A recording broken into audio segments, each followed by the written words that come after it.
Another month has come and gone, and I've read some comics. Let's dive right into what my favorite comics were from the past month. Let's talk Batman number 9, written by Matt Fraction with artwork by Ryan Sook. So, Batman and the entire Bat family basically know that they're living on borrowed time right now, and they need to take out every single one of their safe houses, their caches of gadgets, and all these kind of things that are scattered all around Gotham before Vandal Savage and the GCPD can actually gain hold of them, right?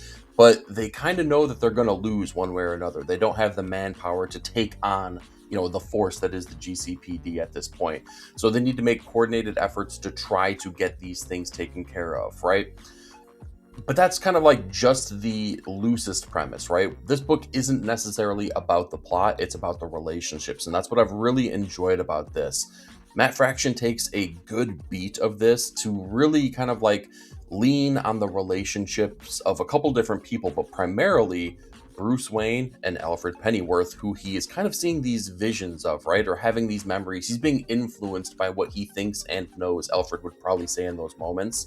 And then Bruce and his relationship with Damian has been tested recently, as Damian has taken some missteps, right? He was trained and he was raised to be this perfect killing machine by the League of Shadows, but he doesn't know how to be a son, and he doesn't necessarily fully grasp how to be a Robin without having that perfection, right? So every misstep that he takes weighs on him tremendously, and Bruce doesn't know how to parent that as opposed to train, right? It isn't about Batman and Robin, it's about Bruce and Damian, and I really like that we take that beat to kind of learn that and kind of put it to the test and see how both of these people can do under those circumstances.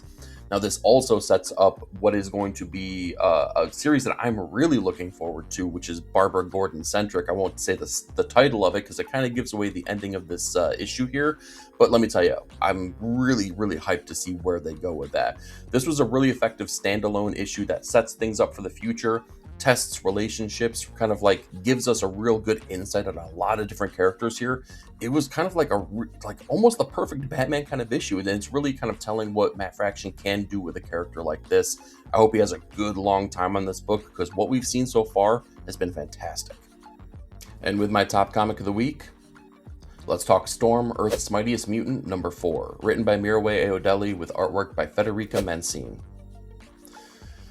This is a extraordinarily complicated issue, but I also think that's the strength of this, right? What's happened in this series is that, the series has been incredible, right? There's been so many different moving parts and pieces that I feel like are starting to come together now in a really cool way. But the focus on this is really that an alternate universe version of Storm's mother has come to her and taken her out of the 616 universe and kind of put her in this little pocket universe to try to save her. And Storm obviously will not have any of that, right? She knows that there's this oncoming war with the Thunder Gods and the embodiment of death, if you will, or entropy. And her mother from a different universe is trying to save her, however, not giving her the opportunity to kind of make those choices herself. So in order to test her resolve, she says, okay, you think that I'm making the wrong choice? Let me send you off to a different universe. And what they're doing here is they're playing with not only the idea of different parallel dimensions and the multiverse, but they're toying with this idea of the omniverse, right? And it's kind of like every universe coalescing upon itself, including us being in a universe that is appreciating the comic itself as a reader. And I think that's really cool. So Storm gets to go to this new place here where she also has a daughter who's being put into peril's way, right? So she's got to have to make this choice that her own, alternate version mother tried to do with her. So I love that they're kind of like, really testing the merit of what you truly believe and what you truly want to see for your child and what your child needs from a parent as well. This is going to be wrapped up with the next issue. This is only a mini series, which is really unfortunate because I feel like what Mireille Ayodelli's doing here is something that you don't get from almost any other superhero comic, right? They're testing the boundaries of what you can do with comics. I really enjoy that from my comic reading perspective. Sure, I like comfort food comics, but you know what? I like fine dining too. And Storm, Earth's Mightiest Mutant, is fine dining, and that's absolutely what made it worthy of Top Comic of the Week. Let's talk Absolute Batman number 20, written by Scott Snyder with artwork by Nick Dragotta. Man, all of the things that I talked about that maybe were missing in some issues that came out this week, right? The dynamic qualities, the kinetic energy of the artwork, the action beats. Let me tell you, none of that was missing from Absolute Batman. The surprising part, though, is that we get a lot of, not heart, if you will, we get some revelations and we get some things that are revealed for what has happened both in the past of Batman and maybe what's coming down the pipeline as well, as we were introduced in the last issue to the Absolute version of Scarecrow. Well, Bruce has now gotten the file on what is quote-unquote Project Batman, and we also see that him becoming Batman may not have been of his own actual doing. There may be influence and prompts and things that were identified in him that went right up to and included the actual shooting that murdered his father right there in the zoo.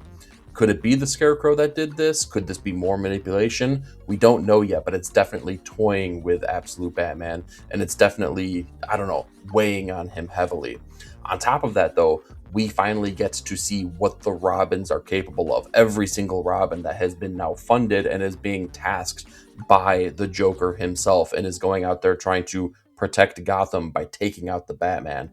Really epic, awesome fight scenes. Really great to see kind of what this all means together as we get to see, again, the differences between the DC proper universe and this Absolute universe as well, particularly with all of the characters who we know have had relationships in the past or in alternate dimensions, now kind of being so incredibly different.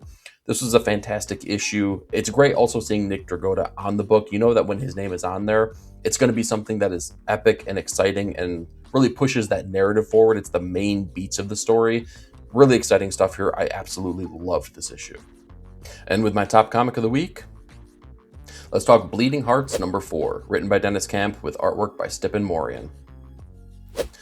So before I get into any of the talk about what happened in the issue and all of the beats that it hits, let me just say this first and foremost, and it might be the reason why it hit so hard for me and became top comic.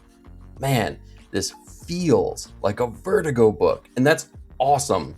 It was a pleasure to go back and read Rick Veitch's Swamp Thing last week, and like one of the things that really stood out to me was the fact that, again, it felt like a bygone era of Vertigo, right? There's something inherent about what you can do in a Vertigo book that just feels so different than any other book, including the indies themselves. And Bleeding Hearts is really, really just kind of like hitting that stride and hitting all of those notes that make it feel like a Vertigo book. So what happens in this story? We get the further development of the characters in this here. Basically our big three, right? We have the mother and daughter characters, and then we have our zombie character who has started to feel his heart beating and started to feel influenced and kind of like remorseful over things that happen to these human characters as they're basically food for them, right? He is truly a zombie, but something is changing within him.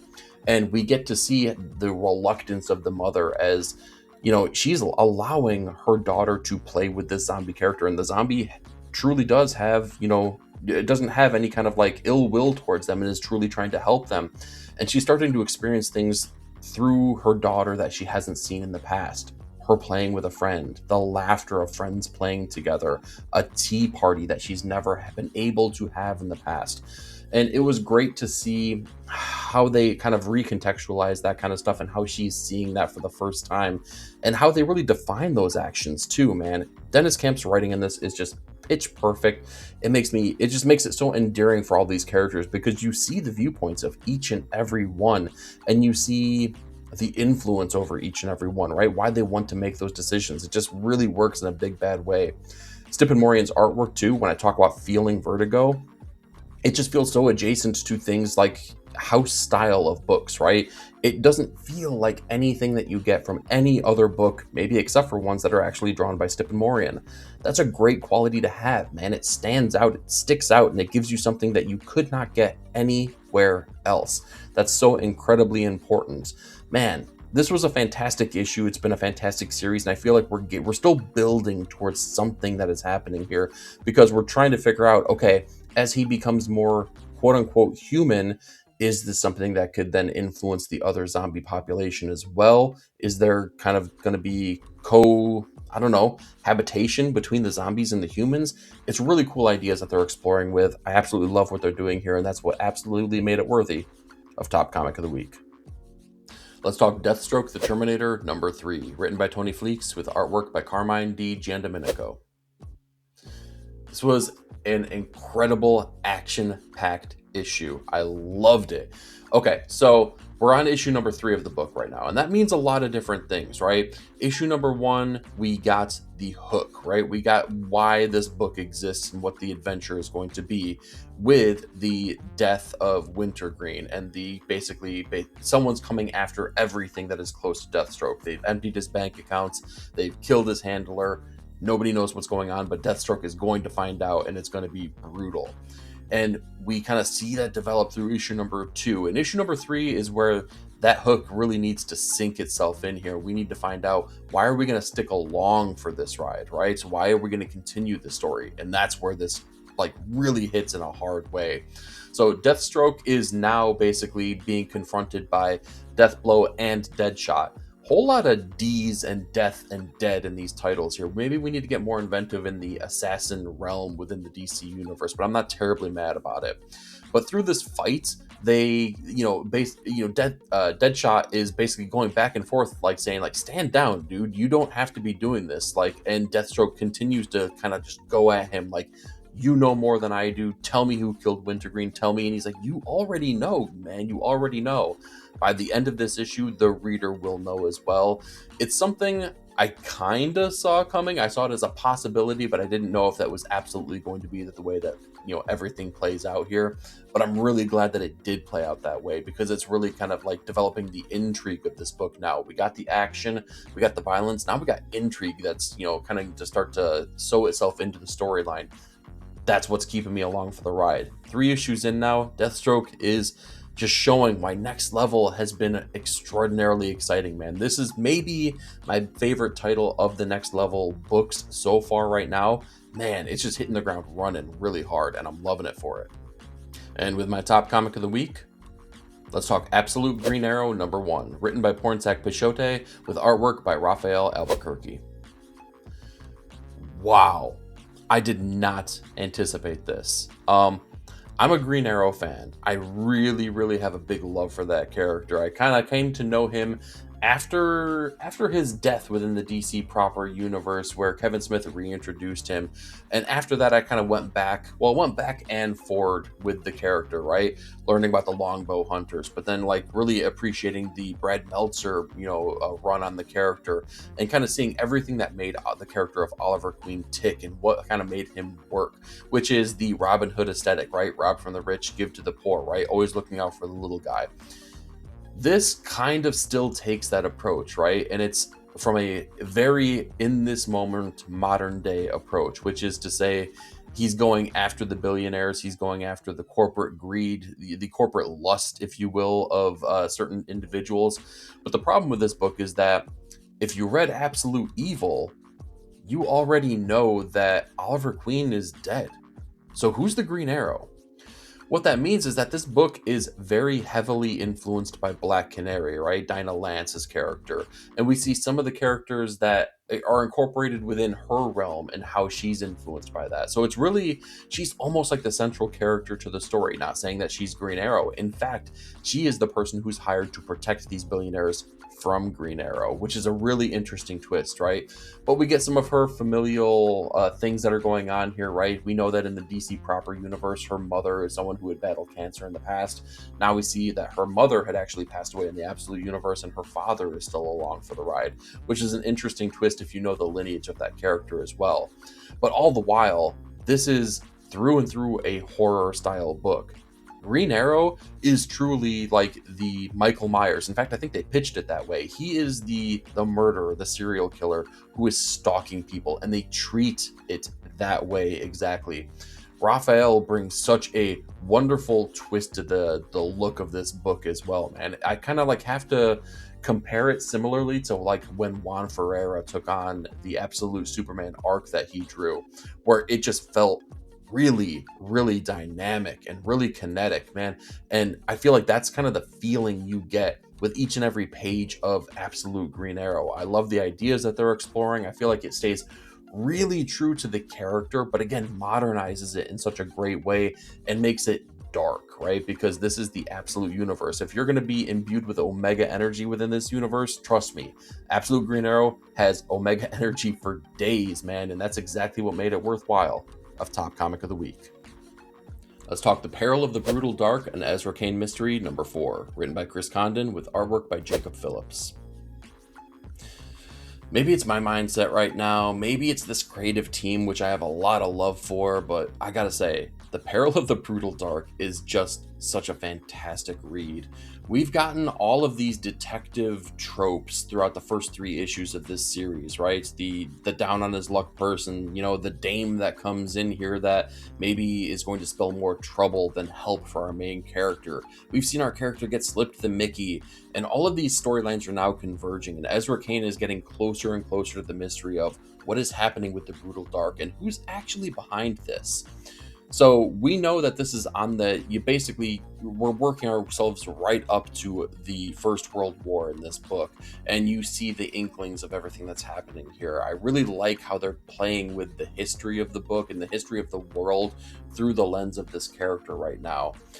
The other thing too is that the look of this book totally fits the vibe and tone for what we're trying to get with that detective noir kind of story. They still play with colors, but the starkness of those colors and the real heavy blacks of everything that's happening, it just totally fits the bill here. Jacob Phillips being the colorist first, I believe, who became an artist later as far as like pencils and inks, man, just levels up through and through and through over these years. He's become one of my favorite artists, in fact.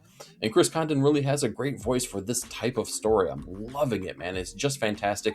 Now, from what I understand, this is only going to be a mini-series. It's going to be finite. Maybe they come back and explore this character later, but what you see is what you get. It's going to be a mini-series, which means that we're coming close to the end of this, and it sets up that ending in a really great way here. I'm loving The Peril of the Brutal Dark here. Chris Condon, Jacob Phillips, perfect team to take on this kind of story here. This was an excellent read. And with my top comic of the week, let's talk Is Ted Okay? Number 4, written and drawn by Dave Chisholm. Man, this has been a wild book. This has been absolutely crazy. And for the first time, we start to feel like we have an understanding of what is going on here. We have a little bit of the answers behind the storyline and the company that Ted is working for and the grand scheme behind everything that's happening. But even in getting those answers, like, you don't really have the answer necessarily. You have bits and pieces, but those bits and pieces aren't even necessarily going to be things that are going to make sense. So the beauty of this is that it feels like it's almost like X-Files by way of Twin Peaks, right? We have science fiction-y kind of ideas here. We have the notion of aliens, but maybe not so much, right? So Ted and Sarah and this other third-party person who worked for the Einstein Corporation in the past, they're on the run. But all of these people who we have met here basically are now trailing them, right? And they're trailing them in like these huge mech suits and rockets. It's crazy. It's like all of these science fiction kind of things, right? And once they converge on them, we start to get bits and pieces. We know that the person who is saving them has worked for that company and has linkages to Ted himself and his past, right? And she has answers that, you know, he's looking for.